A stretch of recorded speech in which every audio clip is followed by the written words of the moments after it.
नमस्कार, मैं श्रेया और आप देख रहे हैं सिटी पोस्ट लाइव। कुर्नी उपचुनाव में जेडीयू को मिली करारी हार के बाद अब राजनीतिक नेताओं और साथ ही साथ सहयोगी दल के नेताओं की भी प्रतिक्रिया अब सामने आने लगी है। सहयोगी दल भी अब सवाल उठाने लगे हैं और साथ ही कई लोग अब समर्थक सहानुभूति भी दे रहे हैं। इसी के साथ राजद के प्रदेश अध्यक्ष जगदानंद सिंह का भी बयान सामने आया है। उन्होंने कहा है कि इस बार पूरे तरीके से गठबंधन जो है उनका वो पूर्ण रूप से ज़मीन पर नहीं उतरा, जिसके कारण उन्हें ये शिकस्त झेलना पड़ा है। और आगे उन्होंने जीत का दावा भी किया है कि 2024 और 25 के चुनाव में शायद उनके हाथ में ये सीट आ जाएगी। उन्होंने इस बात का दावा किया है और साथ ही साथ उन्होंने क्या कुछ कहा है, पहले सुनिए आप इस वीडियो में। मैं हार और जीत को नहीं देख रहा हूं,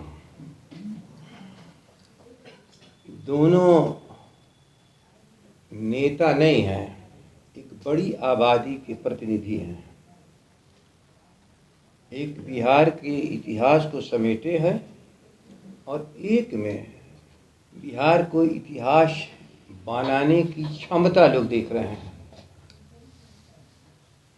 अब दोनों को एक जगह आने के बाद भी वह सारी चीज़ें जो एक ताकत के रूप में इमर्ज करना चाहिए, शायद उसका ये प्राथमिक चरण अपने आप में सफल इस हद तक है कि इस देश के दंगाई उन्मादी किसी तरह से नफरत फैलाने वाले लोग उस बिहार की जनता की एकता को तोड़ने में बहुत हद तक सफल नहीं हैं। और आज का नतीजा केवल हार और जीत में हो तो आप देखो कि किस तरह से वे ताकतें जो देश को बर्बाद करने पर तुली हुई हैं, धन और दौलत की बदौलत, जात पात और धर्म का उन्माद लेकर के, उसकी प्रतिरोधक क्षमता जनता की अभी उभार पर है। अभी नतीजे को अपने अंतिम स्वरूप में बदलने की ताकत के लिए कुछ समय चाहिए। मैं इसी रूप में देख रहा हूँ। इसलिए जो आज जीत गए हैं बहुत प्रसन्न मत हों, और मैं अपने साथियों से कहना चाहता हूँ कि उदास और निराश मत हो। एक बड़े इतिहास के निर्माण से, एक नए भारत के निर्माण के लिए विध्वंसक ताकतों के साथ जो तुम्हारा संघर्ष है उसमें तुम ही विजयी होगे। इसलिए निराशा नहीं। और जो आज प्रसन्न हो रहे हैं, देश के सारे नतीजे बता रहे हैं। 3 राज्यों में जहां वे थे जहां वहां से दूर आज हार चुके।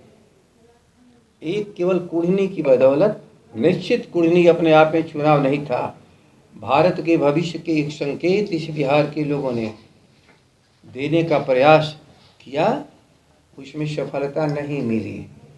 लेकिन जरा संकेत जो देश देख रहा है, मुल्क, देश की राजधानी में लोग हारे हैं, उस पहाड़ बर्फीले चोटियों पर हारे हैं। गुजरात जिसकी बदौलत देश में फैले थे, उसको ये बचाने में सफल रहे हैं। इसलिए टोटलिटी में दंगाई और उन्मादी और भाजपाई लोग परास्त के रास्ते पर हैं। थोड़ा सा बिहार में थोड़ा सा से 2-3 राउंड में बूथ कब्जे के आधार पर जो उनकी ताकतें हैं, धन दौलत और मसल्स पावर, उसी के आधार पर लोग चुनाव जीते हैं। लेकिन कमज़ोर और गरीब अपने अधिकार की लड़ाई लड़ रहा है। ये भी हम लोग इस सारे विश्लेषण से मैं देख रहा हूँ। पर आपके प्रश्नों का ही मैं जवाब दे दिया हूँ। यदि ठीक से आप देखिएगा तो वह स्वरूप नहीं ग्रहण कर पाया, क्योंकि जिस तैयारी की आवश्यकता शायद थी वो हम तैयारी नहीं कर पाए। आप उम्मीदवार के बारे में भी कह रहे हैं, लेकिन मैं अभी कह रहा हूँ उम्मीदवारों को देख रेख और जनता उसमें परखती है, लेकिन जनता को पूरे राज्य में बदलाव का कोई संकेत नहीं है। लेकिन एक संकेत है कि देश में बदलाव के लिए सभी लोग आतुर हैं।